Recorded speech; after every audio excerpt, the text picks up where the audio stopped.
Sir ಇದು 1 ಎಕರೆ 10 ಗುಂಟೆ ಅಂದರೆ 50 ಗುಂಟೆ. ಬೋರು, ಸುತ್ತ ಫೆನ್ಸಿಂಗು, ಡ್ರಿಪ್ಪು, ಬಾಳೆ ಎಲ್ಲ ರೆಡಿ ಟು ಹೀಟ್ ರೆಡಿಯಾಗಿದೆ. ಸ್ಟೇಟ್ ಹೈವೇಗೆ ಒಂದು 100 ಮೀಟ್ರ್ ಆಗುತ್ತೆ. NHಗೆ 4 ಕಿಲೋಮೀಟ್ರ್ ಆಗುತ್ತೆ. ಲಿಂಗಾಯತರು ಪ್ರಾಪರ್ಟಿ, ರೈತರದು. ನೋಡಿ ಅಲ್ಲಿ ನಿಂತಿದ್ದಾರಲ್ಲ ಅವರೇ ರೈತರು. ಅಲ್ಲಿ ಕಾರ್ ಇದೆಯಲ್ಲ ಅದೇ ಮಡ್ ರೋಡು.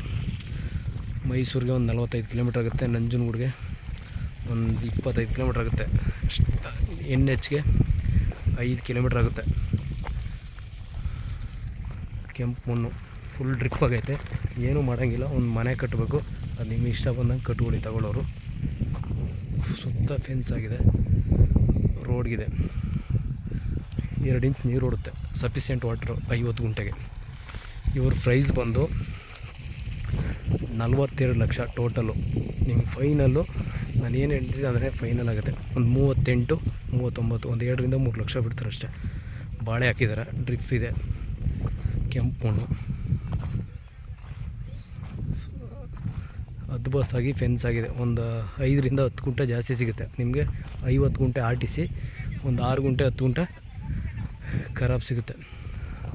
ಅಲ್ಲಿ ನೋಡಿ ರೈತರಿದ್ದಾರೆ, ಅವ್ರದ್ದೇ ಜಮೀನು, ಲಿಂಗಾಯತ್ರದ್ದು. ಫೆನ್ಸ್ ಆಗಿ ಗೇಟ್ಗಿದೆ. ಮೈಸೂರಿಗೆ ಒಂದು 45 ಕಿಲೋಮೀಟ್ರ್ ಆಗುತ್ತೆ. ಹೈವೇಗೆ ಒಂದು 5 ಕಿಲೋಮೀಟ್ರ್ ಆಗುತ್ತೆ ಲಿಂಗಾಯತ್ರದ್ದು. ಬಾಳೆ ಹಾಕಿದ್ದಾರೆ, ಬಾಕ್ಸ್ ಟೈಪ್ ಇದೆ.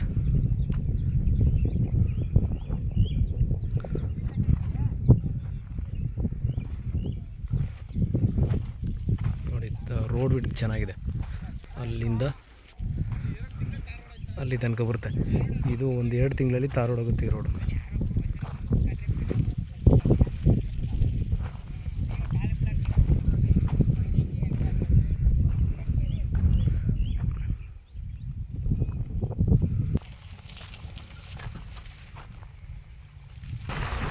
ಒಂದು 100 ಮೀಟ್ರು ಈ ಥರ ಮೆಟ್ಲಿಂಗ್ ರೋಡು.